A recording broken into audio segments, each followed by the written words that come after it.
putain de merde. Ah, vous étiez bien mieux. C'est Paris Centre ou pas, Pavillon? Reste là.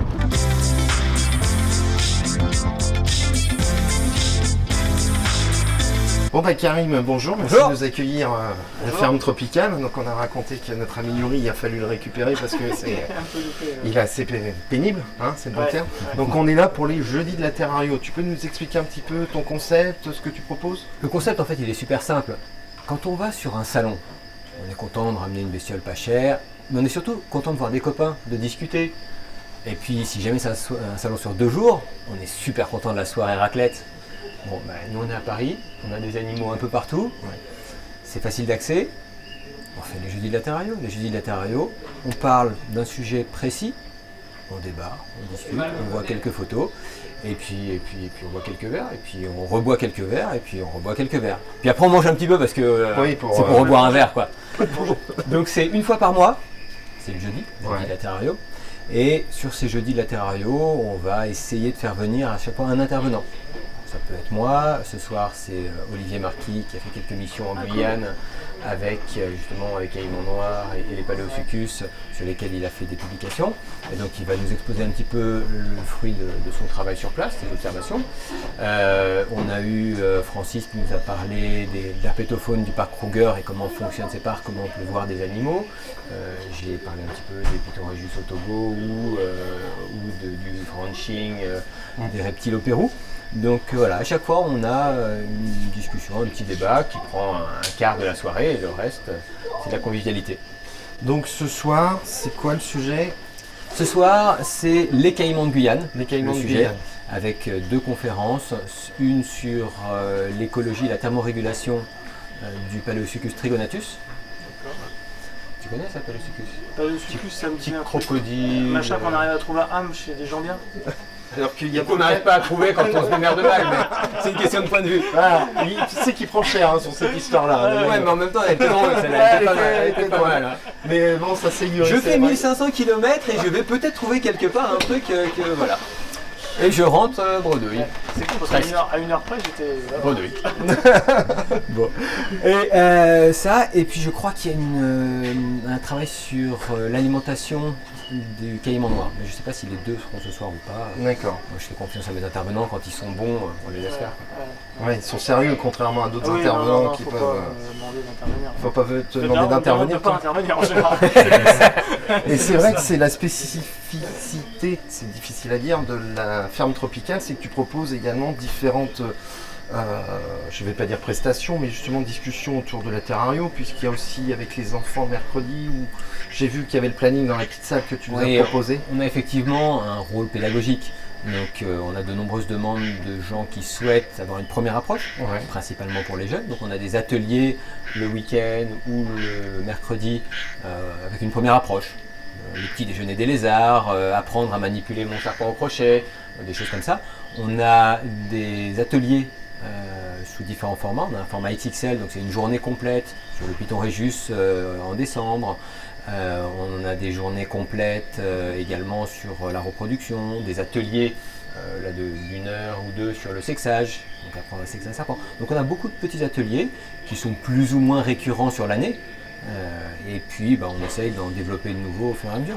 Et ça c'est une activité parmi d'autres. On a bien sûr nos formations. Oui, j'allais venir, tu continues toutes les formations, préparation, certificat de capacité sur.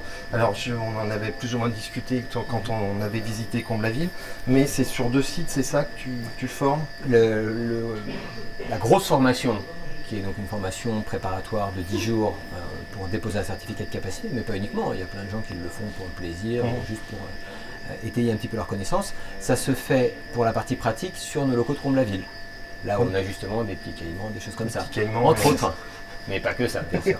On a des yeux qui brillent en On a rentrant. surtout quelques milliers d'animaux et une expérience, quelques années d'expérience, voire quelques dizaines d'années d'expérience, de façon à pouvoir transmettre cette expérience acquise et surtout la méthodologie pour en acquérir davantage. Et toujours cette innovation. C'est ce que tu disais. Je Ouais. t'ai déjà dit, d'avoir le pas en avant. Quoi. Il faut. Ouais, faut, ah bah oui, il puis faut c'est jamais... super bien, ça. Non, mais il faut jamais rester sur ses acquis. Ouais. La communication, j'avoue, j'aime bien. Et puis, chaque fois qu'il faut développer une nouvelle activité, il faut s'interroger, se remettre en question, acquérir éventuellement de nouvelles compétences, trouver les bons intervenants. Donc, les jeudis de la Terre, c'est vraiment un truc que j'imaginais petit comité terrariophile. J'ai même interdit à ma comptable de venir sur la première, parce que je dis, il faut être terrariophile, t'as pas de bête chez toi, tu viens pas. Bon, elle a bien argumenté qu'elle avait eu une tortue il y a longtemps. Elle a le droit de venir maintenant que c'est établi. Mais effectivement, c'est vraiment un échange terrariophile. La convivialité, c'est avec notre clientèle, mais pas que jeudi. notre clientèle. Ouais. Les gens viennent de toute la France. On est probablement ceux qui venaient de plus loin ce soir, mais il y a des gens qui effectivement viennent exprès, et puis des gens qui viennent une fois sur deux, des gens qui viennent à chaque fois, ça dépend. Mais c'est marrant parce que je pense qu'il y en a qui vont venir de pas très loin d'ici, mais qui vont mettre autant de temps que nous. Tu vois. Oui, Ça c'est probable. on a un de Parce nos que là, abonnés sur YouTube qui nous a donné rendez-vous ici quand il a su qu'on est. Et je sais plus, tu regardais sur la route, Il a autant de temps que nous. il a autant de temps que nous. Oui, il y a des chances. C'est assez impressionnant. Non, mais c'est vrai que c'est ça qui est sympa. Et encore une fois, c'est pas pour cirer les pompes, c'est qu'il y a une offre globale. Tant au niveau des animaux, du matériel, j'ai vu que tu développais des fourmis, que tu proposais. J'ai même vu, parce que sur l'aquarium, je regardais ce que je pouvais mettre avec certaines tortues. J'ai vu qu'il y avait des crabes. Bon, je ne les mettrai pas ensemble, ça va pas ensemble. Mais j'ai vu que tu développes de plus en plus des animaux différents. On a une réglementation qui est un petit peu compliquée en France. C'est-à-dire qu'il faut un certificat de capacité juste pour vendre des crabes ou des fourmis. Il faut une autorisation d'ouverture d'établissement pour vendre des fourmis, même si elles sont françaises. Ça reste une espèce non domestique. Donc on développe autant que l'on peut. C'est quand même complexe. Et puis on essaie d'anticiper. Je suis en train d'étendre mon certificat de capacité aux sangsues, par exemple. D'accord. Ah oui, il faut un certificat de capacité. Mais c'est marrant d'élever des sangsues, c'est assez atypique, c'est assez sympa. Je me souviens, Et voilà, donc on en a parlé.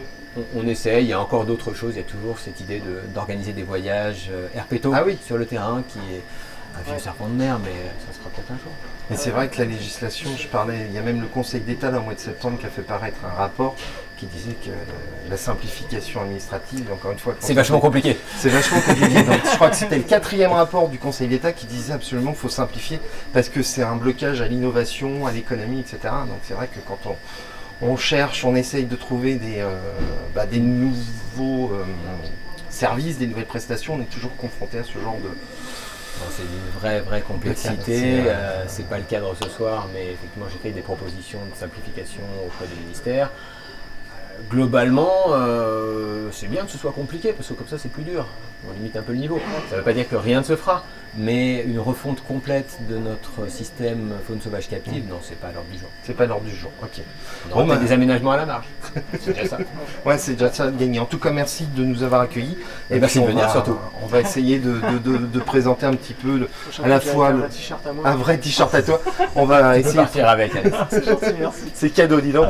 La prochaine fois, je fais pareil alors. Mais non, mais il n'y a pas ma taille. Parce que c'est le plus grand, c'est ça? Il a fallu chercher un peu, ouais. Faut chercher un peu. On va présenter un petit peu le magasin et puis on va faire quelques images sur les jeudis de la Terrario pour voir ces beaux animaux que... Amusez-vous.